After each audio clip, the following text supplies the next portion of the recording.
അപ്പോൾ ഇവിടെ ഹാബേൽ ആരാധനയെ കാണിക്കുന്നു, ഹാനോക്ക് അനുസരണത്തെ കാണിക്കുന്നു, നോഹ ഭക്തിയെ കാണിക്കുന്നു. സ്തോത്രം, ആമേൻ. പഴയ നിയമ ഭക്തന്മാരെ നമ്മൾ പഠിക്കുമ്പോൾ അബ്രഹാം തുടങ്ങി മുന്നോട്ടുള്ള അബ്രഹാമിൻ്റെ ഉടമ്പടിയുമായി ദൈവം മുന്നോട്ട് പോകുമ്പോൾ അവരെ വ്യത്യസ്ത ജനമാക്കി നിർത്തുവാൻ പരിച്ഛേദന അവർക്ക് അടയാളമായി കൊടുത്തു. സ്തോത്രം. പുതിയ നിയമ ഭക്തന്മാർക്ക് ജഡത്താലുള്ള പരിച്ഛേദനയല്ല, ഹൃദയത്തിലുള്ള പരിച്ഛേദനയാണ് വേണ്ടത്. അതുകൊണ്ടാണ് അപ്പോസ്തലനായ പൗലോസ് ഫിലിപ്പിയർക്ക് 3-ാം അധ്യായത്തിൻ്റെ 3-ാം വാക്യത്തിൽ എഴുതുമ്പോൾ നാമല്ലോ പരിച്ഛേദനക്കാർ, എന്നിട്ട് 3 കൂട്ടം കാര്യങ്ങൾ പറയുക. ദൈവത്തിൻ്റെ ആത്മാവ് കൊണ്ട് ആരാധിക്കുകയും ക്രിസ്തുയേശുവിൽ പ്രശംസിക്കുകയും ജഡത്തിൽ ആശ്രയിക്കാതിരിക്കുകയും ചെയ്യുന്ന നാം തന്നെ. 3 കൂട്ടം കാര്യങ്ങളാണ് പറയുന്നത്. പുതിയ നിയമ പരിച്ഛേദനക്കാരെ കുറിച്ച് പറയുന്ന ഒരു കാര്യമുണ്ട്, 3 കാര്യങ്ങൾ. 1, ദൈവത്തിൻ്റെ ആത്മാവ് കൊണ്ട് ആരാധിക്കുക. സ്തോത്രം. ദൈവത്തിന് പ്രസാദമുള്ള ആരാധന എന്ന് പറയുന്നത് ആത്മാവിലും സത്യത്തിലുമുള്ള ആരാധനയാണ്.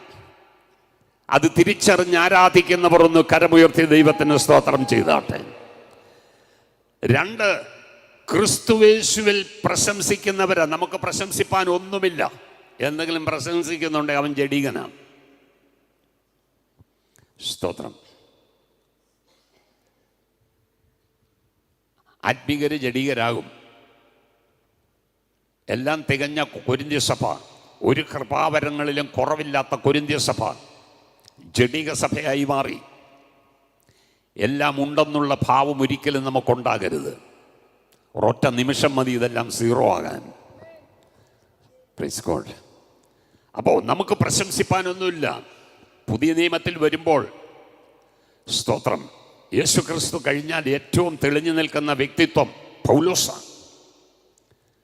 പൗലോസ് പോലും പറയുന്നു, എനിക്ക് പ്രശംസിപ്പാൻ ഒന്നുമില്ല, എൻ്റെ ബലഹീനതയിലല്ലാതെ എനിക്ക് പ്രശംസിപ്പാനില്ല.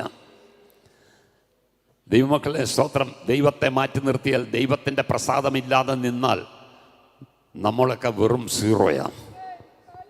നമുക്ക് നിൽക്കാൻ പറ്റത്തില്ല. ഒരു നിമിഷത്തേക്ക് ദൈവം മുഖമൊന്ന് മറച്ചപ്പോൾ ഞാൻ ഭ്രമിച്ചു പോയി എന്ന സങ്കീർത്തനക്കാരൻ എഴുതിയിരിക്കുന്നത്.